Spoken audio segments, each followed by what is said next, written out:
bisa dikatakan per bulan gaji karyawan sama gaji saya, tinggian gaji karyawan. Tekad saya bulat, karena ketika saya wisuda, ijazah saya langsung kasihkan ke mama saya. Ini ijazah tolong dipegang, tolong disimpan, karena saya merasa saya nggak akan menggunakan ijazah ini untuk daftar kemanapun.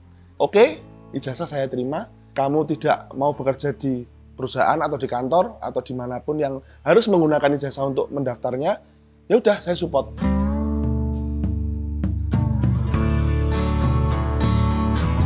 Kebetulan salah satu owner kita yang sedikit senior kasih pecutan ke kita lah. Kalau kita pengusaha kita berhenti di sini, ya kita nggak bisa memperbesar perusahaan kita. Di situ turning point-nya. Akhirnya terciptalah Tibal Garden. Yang pasti nomor satu ya karyawan saya dahulukan. Karyawan harus mampu dulu, karyawan harus terbayar dulu hak-haknya. Karena mohon maaf saya anti kalau untuk tidak menggaji mereka. Tidak menggaji mereka dalam artian sesuai apa yang sudah mereka kerjakan. Apapun yang terjadi.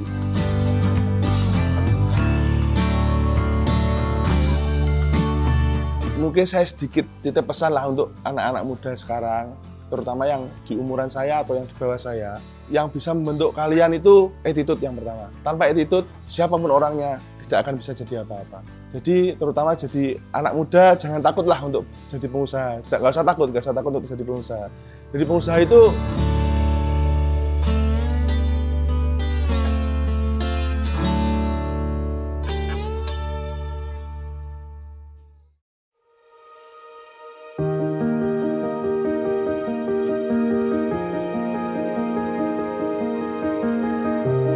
perkenalkan, saya Gresi Arman Rivaldo. Saya salah satu owner Tibal Group Indonesia atau yang sekarang berada di Tibal Garden. 24/7 bisa dikatakan saya berada di Tibal Group Indonesia ini. Saya memang yang fokus pada SDM, misalnya karyawan, karena kebetulan memang saya lulusan sarjana administrasi bisnis tapi yang fokusnya ke SDM. Jadi saya lebih sebenarnya sebagai owner di sini, sebagai owner yang aktif langsung ke karyawan. Tibal Group Indonesia ini ada 3 ownernya. Yang satu fokusnya ke keuangan dan yang satu sebagai investor pasif. Jadi dia lebih fokusnya ke pitching. Kalau misal ada kerjasama di luar Tibal atau kerjasama dengan partner-partner bisnis yang di luar, salah satu ownernya itu beliau. Tibal Garden ini berdiri tahun 2023. Kebetulan cabang kedua dari Tibal Group Indonesia. Nah, cabang pertama kita itu ada di tahun 2020. Terus berlanjut, bukan buka cabang lagi ya, kita tempatnya pindah dari tempat yang lama ke tempat yang baru yang Tibal Coffee yang sekarang ini di Jalan Sultan Agung itu 2021. Tanpa sengaja saya bersama 2 owner Tibal yang lainnya itu lagi jalan-jalan sore di salah satu tanah ownernya Tibal ini di seberang Tibal Garden ini tanahnya benar-benar di seberang sawah lah. Kita cuman lagi iseng aja, maksudnya ada tanah yang nganggur mau diapain. Saya tertarik lah misalnya kalau di sini karena ya kebetulan jalan Tibal Garden ini kalau di Kota Blitar bisa dikatakan ini pinggir lah ya. Pinggir terus jalannya kecil, bukan di pusat kota. Terus saya kepikirannya apa mau bikin F&B lagi, cabangnya Tibal. Terus kita sempat survei tanahnya yang di depan Tibal Garden sekarang ini. Terus salah satu teman saya jalan nyebrang ke sini. Kebetulan waktu itu sore, lahan Tibal Garden ini itu bekas sawah, Mas. Tapi nggak ada tanamannya sama sekali, jadi luas gitu. Terus teman saya nyebrang, view-nya kok bagus. Ada sunset, ada kereta lewat, pas itu momennya, jam 4 sore atau setengah 5 sore. Coba kalau misal lahan ini untuk kafe, menarik nggak? Saya mulainya dari situ dulu, habis itu stop. Udah, maksudnya nggak ada keberlanjutan nih tentang bikin cabang.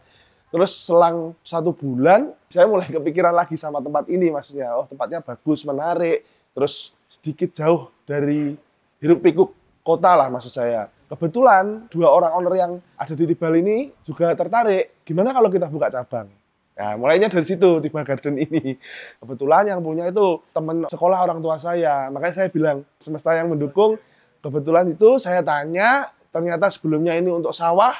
Karena sawahnya sudah tidak digunakan lagi, kontraknya tidak berlanjut, saya tawarilah, gimana kalau tempat ini saya pakai untuk kafe. Jadi lahannya bukan lahan produktif lagi. Kebetulan beliaunya yang punya tanah ini, ACC, nah mulai nih, kita belum ada gambaran Mas sebenarnya. Saya bikin konsep seperti Tibal Garden ini, kita belum ada gambaran sama sekali. Ya pokoknya kita sewa tempatnya aja dulu.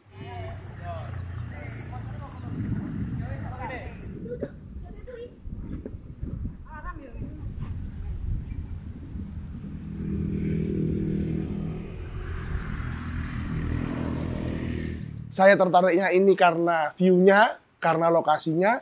Ya udah, gimana kalau kita bikin konsep outdoor? Utamanya gitu dulu sih. Terus saya ada nyeletuk, usul. Kan di Blitar belum ada nih yang punya konsep yang lebih arahnya ke Eropa-Eropaan. Oh, sorry. Bukan Eropa, Amerika. Kan kebanyakan klasiknya klasik Eropa nih. Kayak bangunan-bangunan lama yang dibikin klasik Eropa. Kayak sofanya atau apanya klasik Eropa. Saya tertariknya malah klasik yang Amerika. Makanya ini kan konsepnya bangunannya perkebunan pertanian yang ada di Amerika. Gayung Bersambut, salah satu teman saya juga kasih gambaran. Gimana kalau kita bikin seperti ini, seperti ini. Wah, akhirnya jadilah Tibal Garden. Gitu. Kalau yang latar belakangi titik balik itu saya dan salah satu owner Tibal juga. Ketika kita lulus kuliah, kita sama-sama nih satu fakultas, satu universitas, satu kelas malah. Bingung. Habis lulus, kita mau ngapain?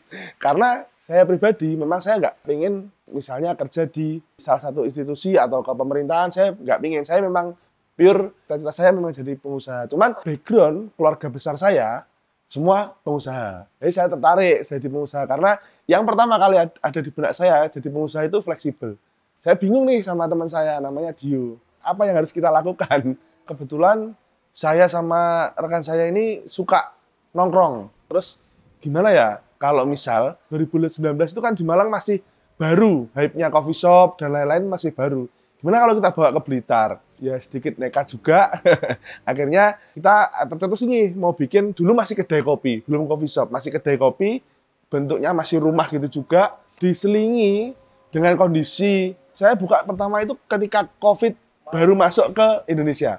COVID masuk, lockdown, jadi sempat berhenti sebentar, akhirnya kita mikir apakah kita bikin kafe ini mau dilanjutin enggak, padahal sudah kontrak, sudah mulai membangun. Akhirnya di situ kita tercetuslah, gimana kalau namanya Titik Balik. Dulu masih belum disingkat Tibal, dulu namanya masih Titik Balik, nama kafenya Titik Balik, kedai kopinya Titik Balik. Nah itu filosofinya adalah titik balik dari kehidupan kita nih berdua sebagai owner. Titik baliknya itu ya di sini. Modal berapa ngawali pertama? Ngawali itu kebetulan modalnya 100 juta, jadi kita bagi dua. 50 juta, 50 juta. Karena cuma kedai kopi Mas, kedai kopi yang kecil. Dan ternyata di situ bertumbuh. Bertumbuh setengah tahun awal itu bertumbuh. Bertumbuh dalam artian kita sudah siap setiap bulannya, kasarnya saya sudah bisa gaji karyawan lah. Yang penting gaji karyawan sama untuk hidup kita nggak neko-neko, nggak punya barang yang apa-apa juga nggak punya, yes. Seadanya lah, maksudnya hidup seadanya. Yang penting bisa makan, bisa mencukupi kebutuhan saya secara pribadi, ya udah. Gitu aja cukupnya selama 6 bulan. Terus setelah 6 bulan awal, mulailah di Blitar bermunculan coffee shop yang besar-besar. Nah itu sedikit mengefek lah ke kita, karena kita cuma kedai kopi yang kecil, pasarnya cuma itu aja, tempatnya kecil. Dari situ mulailah rasa ada penurunan. Bisa dikatakan per bulan gaji karyawan sama gaji saya, tinggian gaji karyawan. Habis itu, dari kita yang berdua ini, salah satu partner kita yang masuk di tahun kedua kita, itu benar-benar kenalan orang tua saya malah. Tanya-tanya lah, ngobrol kita, gimana sih usaha tentang F&B itu gimana, bla bla bla bla. Terus kebetulan cabang Tibal yang lama itu di seberangnya pas. Saya nyeletuk lah, saya iseng sebenarnya Mas, saya nyeletuk, Mas, kalau depan itu kita kontrak buat bikin coffee shop, boleh nggak? Beliaunya langsung tertarik. Kebetulan di situ beliaunya juga langsung tertarik. Oh nggak apa-apa, coba saya ngobrolkan, tapi saya ikut ya kerjasama. Karena beliau tertarik mungkin obrolan kita tentang coffee shop, tentang F&B. Beliaunya tertarik. Gimana sih kalau misal coffee shop di Blitar dibikin lebih besar? Atau yang bisa dikatakan tidak pasaran lah. Karena kita sudah bermodal rumah yang klasik nih. Rumah yang bawaannya tidak saya apa-apakan. Jadi benar-benar rumah yang cuman disapu halamannya, dibersihkan dalamnya, udah gitu aja. Tidak dipakai sama sekali.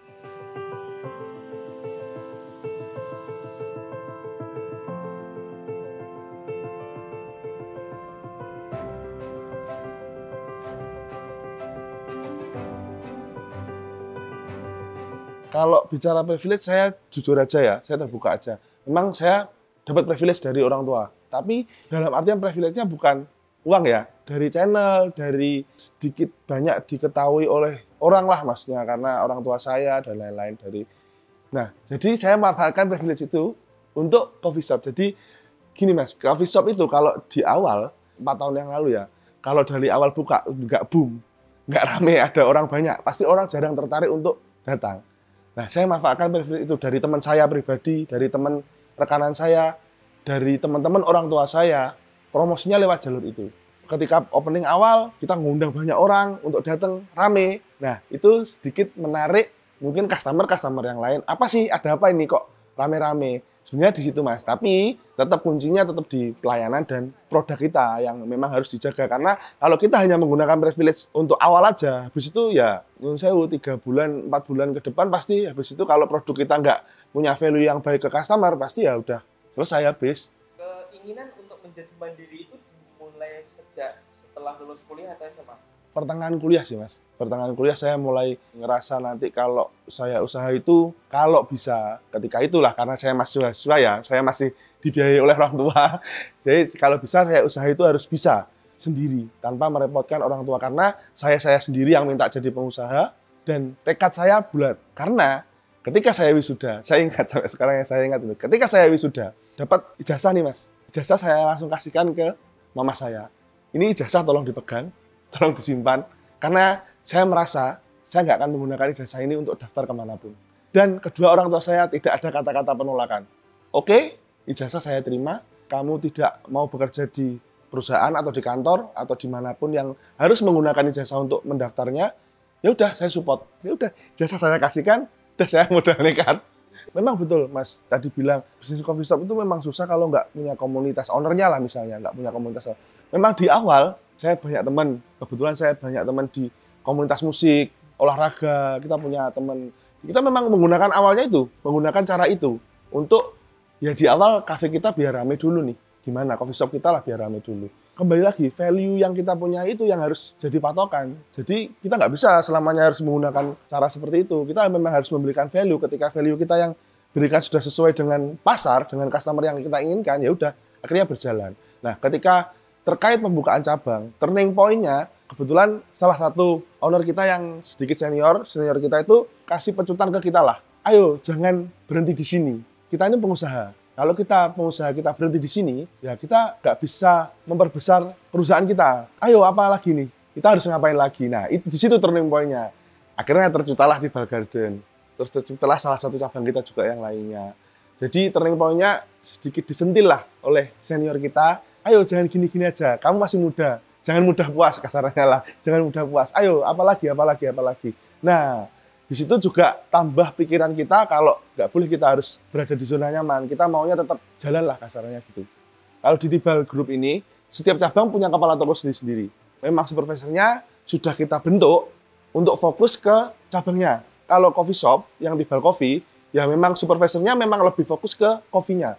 Makanya roastery, kita sudah punya cabang roastery di Tibal. Roastery kita taruh di Tibal Coffee. Biar apple to apple, biar nyambung.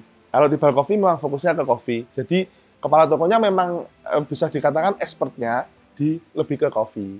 Kalau Tibal Garden ini memang kepala tokonya dia fokus ke menyeluruh malah. Maksudnya tempatnya harus lebih diperhatikan. Karena pasar kita kan keluarga ya, family.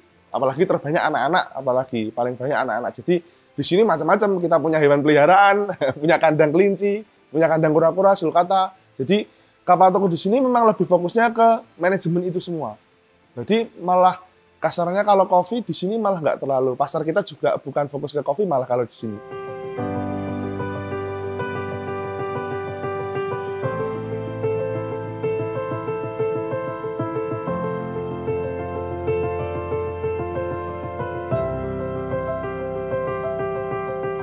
Kalau di Blitar kita fokusnya menjaga gimana hubungan kita dengan customer kita tetap baik.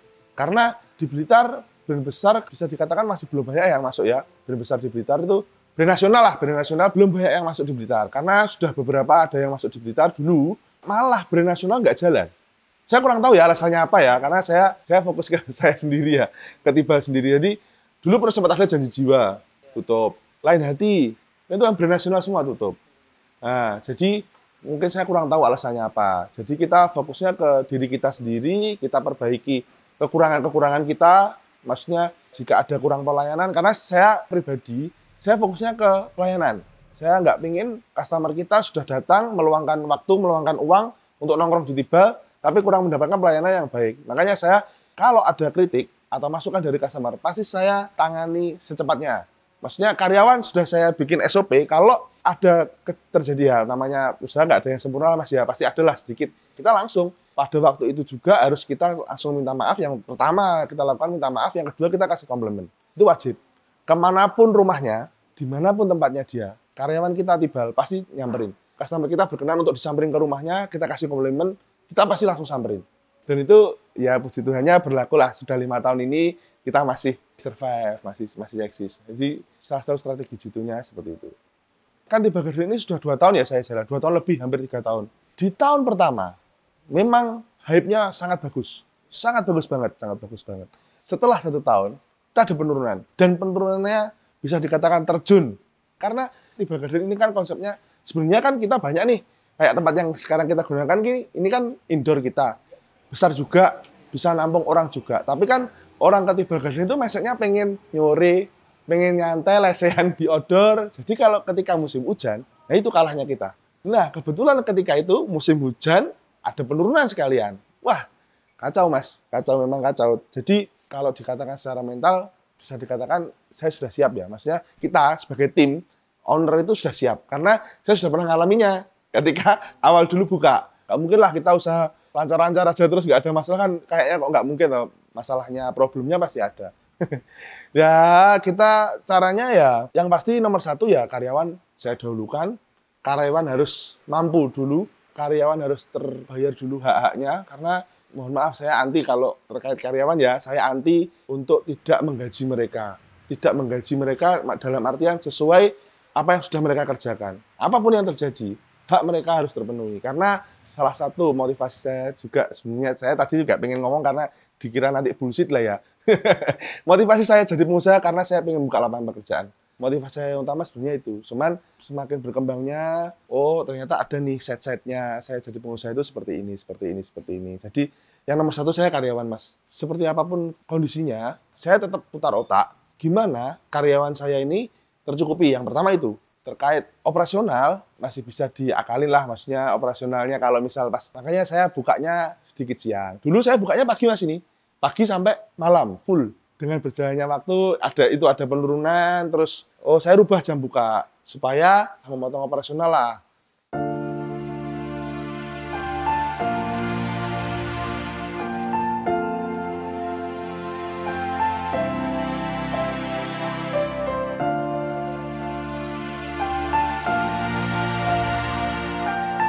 Nah, dari situ Mas, saya berpikir apa yang harus kita lakukan kan? Karena nggak bisa kan kita diem aja. Akhirnya, sebenarnya pasar Tibal Garden ini tuh apa? Oh, pasar kita ternyata itu keluarga. Ya udah, ayo kita apa yang bisa kita lakukan untuk menaikkan omset kita lagi. Nekat nih Mas, nekat. Dalam artian kita harus incas modal lagi untuk membangun wahana. Akhirnya muncullah saya bikin wahana bukit teletabis kecil-kecilan lah ya untuk kelinci itu. Nah, dari situ mulailah ada perkembangan. Oh, ketemu nih kita sudah. Pasar kita itu di sini. Gitu sih, Mas. Orang yang paling berjasa, yang jelas keluarga, Mas ya. Terutama ayah saya. Karena yang bentuk saya sampai saat ini seperti ini, itu ayah saya. Meskipun ayah saya mampu, tapi saya dibentuk untuk menjadi orang yang tidak biasa merasakan apa-apa ada, apa-apa punya. Saya dibentuk seperti itu. Jadi kalau kamu pengen sesuatu, dari kecil, kalau kamu pengen sesuatu, ya kamu harus usaha dulu. Dalam artian, tunggu dulu, nggak bisa kamu minta harus ada. Padahal kalau dikatakan orang tua saya mampu, ya mampu. Tapi nggak, saya dibentuk tidak seperti itu. Kuliah pun, ketika mahasiswa pun, saya juga dikasih uang saku yang secukupnya. Karena saya diajari untuk survive. Jangan boros, yang pertama itu. Nah, itu yang bikin bentuk saya. Jangan boros, jangan jadi orang yang suka senang-senang dalam artian, ya kamu pengen apa, ya kamu harus lakuin, nggak. Saya itu sampai sekarang Mas, saya liburan itu bisa dihitung jari lah. Maksudnya saya liburan untuk bersenang-senang itu saya bisa dihitung jari. Karena saya dibentuk oleh orang tua saya seperti itu. Kamu itu laki-laki, kamu harus bisa memanage mana yang penting, mana yang nggak penting. Mungkin saya sedikit titip pesan lah untuk anak-anak muda sekarang, terutama yang di umuran saya atau yang di bawah saya. Yang bisa membentuk kalian itu attitude yang pertama. Tanpa attitude, siapapun orangnya, tidak akan bisa jadi apa-apa. Jadi terutama jadi anak muda jangan takutlah untuk jadi pengusaha. Nggak usah takut untuk jadi pengusaha. Jadi pengusaha itu kadang enak, kadang ya nggak enak banget. Jadi marilah kita jadi pengusaha itu bercita-citalah sebagai orang yang bermanfaat. Bercita-citalah sebagai orang yang bisa memberikan manfaat untuk sekitar minimal. Karena kita jadi pengusaha bukan untuk kita sendiri. Kita jadi pengusaha untuk karyawan-karyawan kita, untuk orang-orang yang menggantungkan hidupnya bersama-sama dengan kita. Ayolah, kita jadi pengusaha yang baik, jadi pengusaha yang tetap pada jalur yang baik dan benar.